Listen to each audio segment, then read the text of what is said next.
दोस्तों, कैसे हैं आप लोग और कैसे हैं सब लोग आपके घर में। मैं प्रियंका आप सबका स्वागत करती हूँ मेरे चैनल प्रियंका की दुनिया ब्लॉग और मेरी इस नई वीडियो में। दोस्तों, वास्तु विज्ञान का कहना है कि कई बार व्यक्ति के दुखी होने की वजह उसकी सुख समृद्धि में जो कमी होती है, इसकी वजह उस व्यक्ति के घर में वास्तु दोष का होना भी है और उस वास्तु दोष के बारे में उस व्यक्ति को मालूम भी नहीं होता है कि उसके घर में वास्तु दोष है। और अगर हमारे घर में वास्तु दोष होता है तो इसकी वजह से व्यक्ति मानसिक रूप से तो पीड़ित होता ही है, उसे अनेक तरह की चिंताएं तो घेरती ही हैं, साथ ही उसे आर्थिक समस्याओं का सामना भी करना पड़ता है। दरअसल वास्तु संबंधित जो भी दोष हमारे घर में होते हैं, उन दोष की वजह से हमारे घर में नकारात्मक ऊर्जा इतनी ज्यादा बढ़ जाती है, जिसकी वजह से हमें कई तरह की परेशानियों का सामना करना पड़ता है। तो वास्तु विज्ञान में ये बताया गया है कि इन वास्तु दोष को दूर करने के लिए हमें कुछ उपाय भी कर लेने चाहिए। सबसे पहले तो हमें ये जान लेना चाहिए कि ये वास्तु दोष कौन कौन से होते हैं, ताकि हम ज्यादा से ज्यादा उन वास्तु दोष को अपने घर से दूर कर सकें, जिससे हमारे घर में कोई भी परेशानी ना आए। तो इन वास्तु दोष पे चर्चा करने से पहले मैं यही कहना चाहूंगी कि अगर अभी तक आपने वीडियो को लाइक नहीं किया है तो लाइक जरूर कर दीजिएगा, और साथ ही जो भी मेरे भाई बहन मेरे चैनल पर नए हैं वो चैनल को सब्सक्राइब जरूर कर लें, क्योंकि मैं इतने छोटे छोटे और इतने सरल और आसान उपाय बताती हूँ, जिन उपाय को अपनाकर आप अपनी जिंदगी बदल सकते हैं और बड़ी से बड़ी परेशानियों से मुक्ति पा सकते हैं। और साथ ही बेल आइकन को प्रेस करना ना भूलें, ताकि मेरी आगे आने वाली वीडियो के नोटिफिकेशन आपके पास सबसे पहले पहुँच सके। आइए अब बात करते हैं उन वास्तु दोष के बारे में। तो इसमें सबसे पहले एक वास्तु दोष है, वो ये है कि अगर घर के मुख्य द्वार के सामने कभी भी हमें अपनी डाइनिंग टेबल नहीं रखनी चाहिए। यानी कि जब भी कोई बाहर का व्यक्ति अंदर आए तो सीधा उसे हमारा डाइनिंग एरिया नजर नहीं आना चाहिए। तो अपनी डाइनिंग टेबल को आपको इस तरह से उसकी जगह सुनिश्चित करनी है कि बाहर से आने वाले व्यक्ति की सीधी नजर हमारी डाइनिंग टेबल पर, हमारे खाना खाने के स्थान पर नहीं पड़नी चाहिए।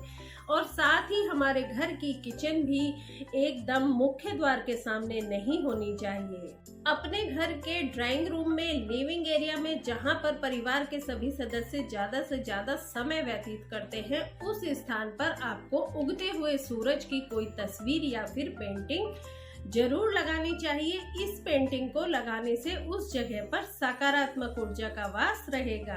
आपके घर का जो भी कंप्यूटर है, टीवी है, इनको आप अपने लिविंग रूम में रखिए, स्टडी रूम में रखिए। कभी भी बेडरूम में आप टीवी ना लगाएं, ना ही वहां पर कंप्यूटर रखें। अपने घर के टीवी और कंप्यूटर को अगर आप अपने दक्षिण पूर्व कोने में रखते हैं तो वो और भी ज्यादा शुभ रहेगा।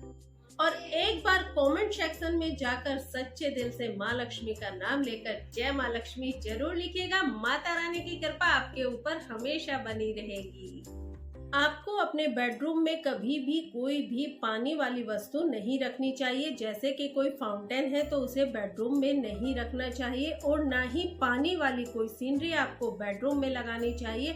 ऐसी सीनरी जिसमें फाउंटेन बने हो, बहती हुई नदी हो, उसे अगर आपके बेडरूम में है तो तुरंत हटा दें।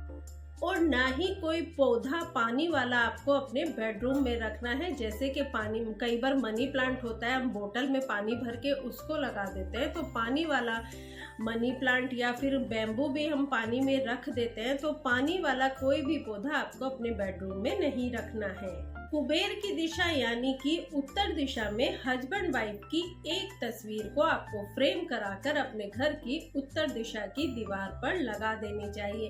इससे उनके रिश्तों में आपस में मधुरता बनी रहेगी और सकारात्मकता बनी रहेगी।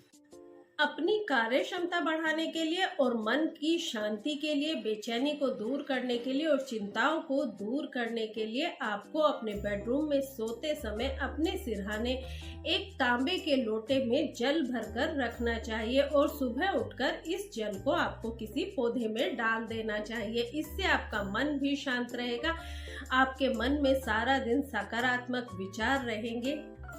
देखिए दोस्तों, कैलेंडर हमारे लिए बहुत ही महत्वपूर्ण चीज है। वैसे तो आजकल मोबाइल फोन का जमाना है, तो मोबाइल में भी हम अपने कैलेंडर, डेट, समय सब देख सकते हैं, लेकिन अपने घर में एक कैलेंडर आपको अवश्य ही लगाना चाहिए।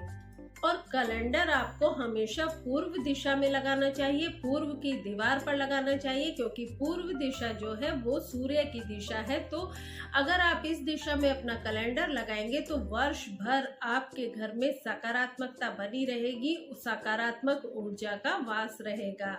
घर के जो हमारे बड़े बुजुर्ग होते हैं, जो कि अब हमारे साथ नहीं है, तो ऐसे बड़े बुजुर्गों की तस्वीर को, फोटो को आपको अपने घर के मंदिर में कभी नहीं रखना चाहिए। देखिए, वो हमारे पूर्वज हैं, हमारे लिए वो बहुत ही रिस्पेक्टेबल है, महत्वपूर्ण, लेकिन वो भगवान नहीं है। तो भगवान के बराबर का दर्जा हम उन्हें नहीं दे सकते हैं, इसलिए मंदिर में आप उनकी तस्वीर या फोटो ना रखें भगवान के बराबर में। आपको ऐसे अपने पूर्वजों की जो फोटो है वो घर के दक्षिण दिशा की दीवार पर लगानी चाहिए।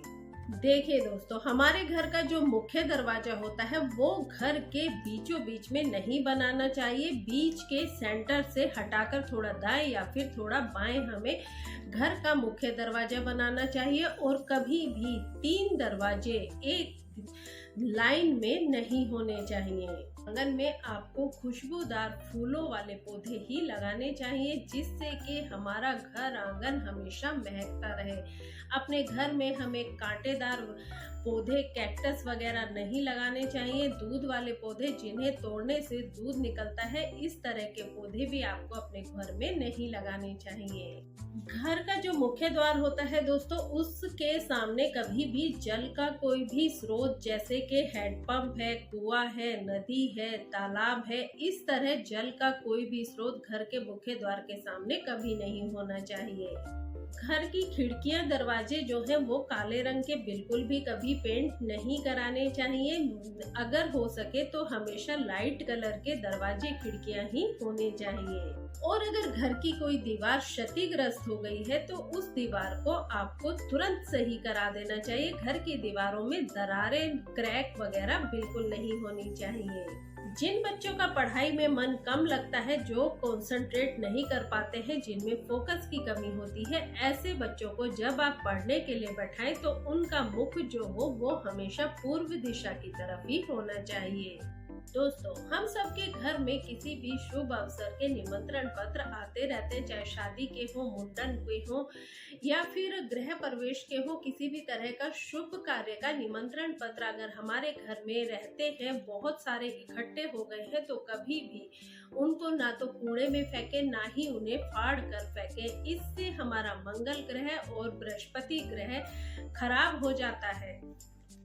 और घर का जो मुख्य दरवाजा है, उसके जो दरवाजे हैं वो अंदर की तरफ खुलने चाहिए, बाहर की तरफ नहीं खुलने चाहिए, क्योंकि अगर वो अंदर की तरफ खुलेंगे तो सकारात्मक ऊर्जा अंदर प्रवेश करेगी, और अगर वो बाहर की तरफ खुलेंगे तो जो भी सकारात्मक ऊर्जा है वो बाहर धकेली जाएगी।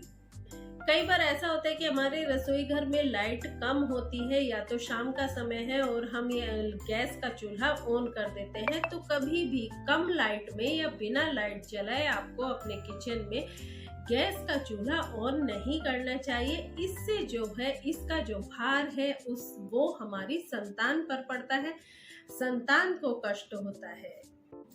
देखिए, हम महिलाएं कई बार ऐसा होता है बहुत दुखी हो जाती हैं, तो या कोई हमें कुछ कह देता है, किसी से कहा सुनी, नोक झोंक, तकरार हो जाती है, तो हम लोग क्या करते हैं, तुरंत किचन में जाते हैं और हम वहां जाकर रोने लगते हैं। लेकिन ऐसी गलती अब से बिल्कुल मत कीजिएगा। किचन में जाकर कभी भी रोना नहीं चाहिए। वहां माँ अन्नपूर्णा का निवास होता है, और अगर हम वहां पर रोते हैं तो उससे हमारा स्वास्थ्य प्रभावित होता है, और साथ ही परिवार के अन्य सदस्यों का स्वास्थ्य भी खराब होने लगता है।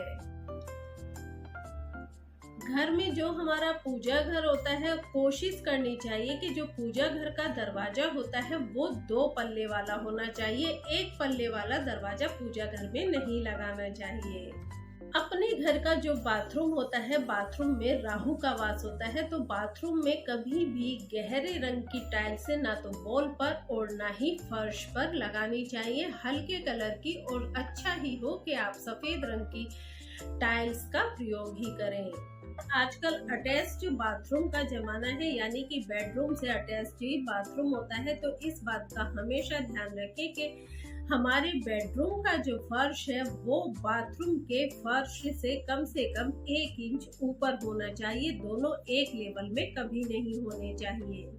श्वेतार्क और शमी का पौधा अपने घर में लगाना बहुत ही शुभ होता है। इन्हें अगर हम घर में लगाते हैं तो इससे परिवार के सदस्यों के आपस में प्रेम में वृद्धि होती है। अपने घर का जो हमारा मुख्य द्वार होता है उसमें छोटी छोटी लाइटें नहीं लगवानी चाहिए। उसके सामने बड़ी बड़ी लाइटें लगवाना बहुत ही शुभ होता है। और घर के किसी भी कोने में अंधेरा नहीं होना चाहिए। हर कोने में प्रकाश जाने की व्यवस्था अवश्य ही होनी चाहिए। तो दोस्तों, ये थे वो कुछ छोटे छोटे वास्तु दोष जो अगर हमारे घर में होते हैं तो बहुत सारी परेशानियों का सबब बन जाते हैं। तो इन वास्तु दोष को आप अपने घर में चेक करिएगा, और अगर इसमें से कोई भी वास्तु दोष है तो उसे दूर करने की कोशिश कीजिएगा। आज की वीडियो में बस इतना ही। सभी हंसते रहिए, स्वस्थ रहिए, मस्त रहिए, खुश रहिए और अपनों का ख्याल रखते रहिए। जय माता की दोस्तों।